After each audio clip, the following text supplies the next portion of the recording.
Hey, I'm at PAX Unplugged, and I had the pleasure of interviewing Mallorie and Ryan Laukat of Red Raven Games. They're a design team that I absolutely love, everything they put out, so I was really excited to talk with them. So check it out.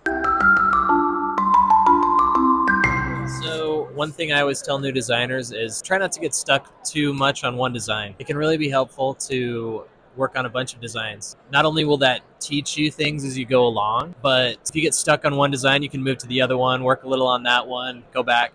You find problems, and so you just start adding more things to fix the problems, and soon the game is like a giant band-aid.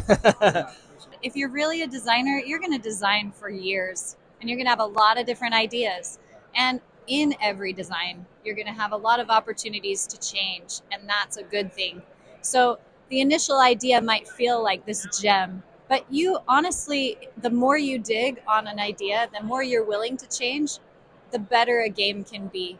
Don't be scared to change things up. Don't be scared to chop off an entire part of your mechanic and try it without or try it with more. This thing, it'll go for years if you love it. And so there's not going to be one design that makes or breaks you. The more you do, the better you'll get.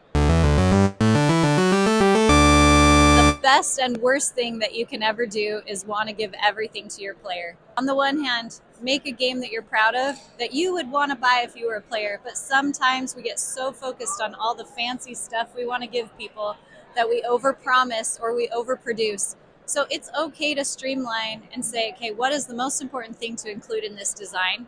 Because sometimes you can make it too heavy for the price point you need or the price point someone's willing to pay. I was reading a Stephen King book on writing. When I think that's where I heard this, where he mentioned that when you get feedback for your creative work, people have suggestions.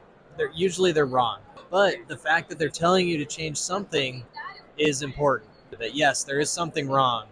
Maybe what they want you to change is not necessarily the thing you should change. But let me go back to your question where you said some mistakes you made.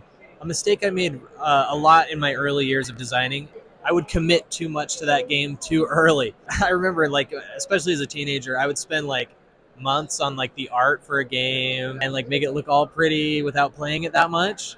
And then we'd set it all out and we'd all play it. And it's like, okay, I've done way too much work on this already. I didn't test the mechanics enough. I did all the art and I made it all beautiful without really being flexible.